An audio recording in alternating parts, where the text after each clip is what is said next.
Assalamualaikum warahmatullahi wabarakatuh. Pada video-video sebelumnya telah dibahas mengenai apa saja unsur-unsur tata letak dan bagaimana menuangkan unsur-unsur tersebut menjadi sebuah tata letak atau layout. Agar suatu layout berkualitas, perlu untuk mempertimbangkan prinsip-prinsip desain. Pada materi ini kita akan belajar tentang cara menerapkan prinsip tata letak dalam sebuah desain. Menurut Robin Williams, dalam bukunya The Non-Designer's Design Book, prinsip tata letak dibagi menjadi 4, yakni kontras, perulangan, peletakan, dan kesatuan.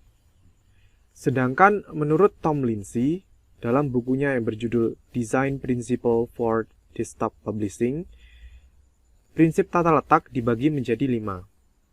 Yang pertama proporsi, kedua keseimbangan, yang ketiga kontras, yang keempat irama, dan yang kelima kesatuan.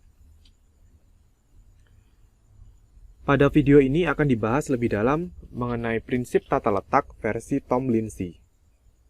Kita mulai dari proporsi. Proporsi adalah perbandingan antara bagian yang satu dengan yang lainnya, dan antara setiap bagian dengan keseluruhan pada suatu komposisi. Perhatikan kedua contoh di bawah ini. Kedua gambar tersebut sama-sama menampilkan botol, gelas, dan piring. Namun bila ditinjau dari proporsionalitas, gambar di sebelah kiri lebih proporsional secara komposisi, karena apa dan bagaimana bentuk ketiga objek tersebut dapat terlihat dengan jelas. Berbeda dengan gambar sebelah kanan, objek piring ditampilkan dengan sangat besar dan menutupi bagian objek yang ada di belakangnya, sehingga sulit dikenali objek apa sebenarnya yang ada di belakang piring tersebut. Begitu juga dengan contoh orang pada gambar kedua. Bagian sebelah kiri lebih proporsional karena pada kenyataannya ukuran kepala lebih besar daripada badan. Berbeda dengan gambar di sebelahnya yang menampilkan ukuran kepala dan badan sama-sama besar yang mengesankan gambar kurang realistis. Keseimbangan. Keseimbangan dalam karya seni rupa adalah kesamaan dari unsur-unsur yang berlawanan tetapi saling memerlukan, karena dapat menciptakan satu kesatuan. Terdapat 3 jenis keseimbangan. Keseimbangan terpusat, yakni sebuah objek yang arah garis atau bentuknya memusat pada satu titik.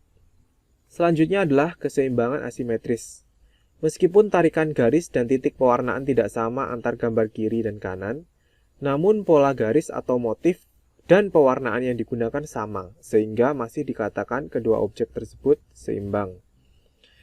Keseimbangan selanjutnya adalah keseimbangan simetris, yang mana komponen bentuk, warna, dan peletakan objek pada bagian kiri sama dengan yang kanan.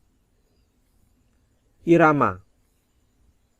Irama dalam seni rupa adalah kesan gerak yang timbul dari unsur-unsur seni rupa dalam sebuah komposisi.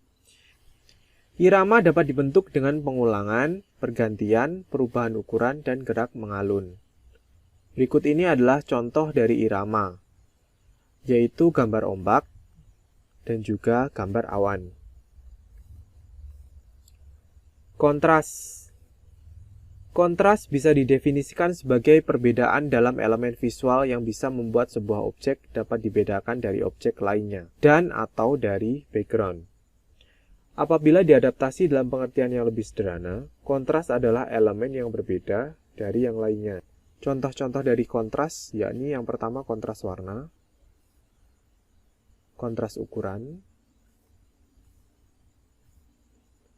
kontras posisi, dan kontras bentuk. Kesatuan. Setiap karya seni rupa dibentuk oleh unsur-unsurnya tidak tampil secara terpisah-pisah, melainkan harus saling berhubungan dan membentuk satu kesatuan yang utuh, bermakna, dan harmonis. Gambar di bawah ini satu kesatuan. Temanya adalah buah-buahan, walaupun terdapat piring dan botol, namun masih nyambung. Namun jika ditambahkan sepatu, maka gambar tidak menjadi satu kesatuan lagi, karena tidak sejalan dengan tema buah-buahan. Studi kasus.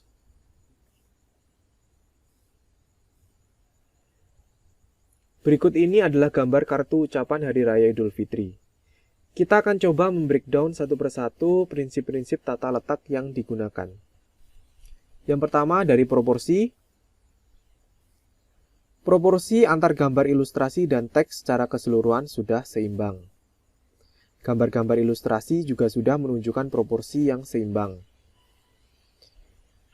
Namun proporsi antar teks, yakni pada bagian Idul Fitri, ditulis lebih kecil dari teks yang lain sehingga tulisan tersebut tidak terbaca dengan baik.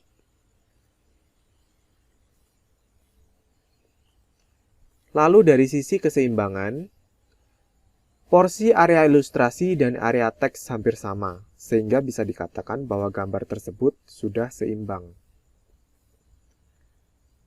Aspek berikutnya adalah irama. Irama pada gambar ditunjukkan pada kalimat maafkanlah lahir maupun batin, yang ditampilkan dalam bentuk gelombang. Mata pembaca dipaksa bergerak mengikuti bentuk irama atau gelombang tersebut ketika membaca teks. Kontras. Yang pertama dari sisi kontras warna. Teks Idul Fitri berwarna hitam, sementara background di belakangnya berwarna gelap, sehingga teks tersebut sulit dibaca. Kontras posisi dan kontras ukuran sudah sama seperti pada aspek proporsional. Kontras bentuk, beragam bentuk sudah ditampilkan, misalnya masjid, manusia, teks, dan lain sebagainya. Dari prinsip kesatuan, perpaduan gambar ilustrasi terlihat kurang menyatu dengan adanya gambar bunga di samping bingkai foto.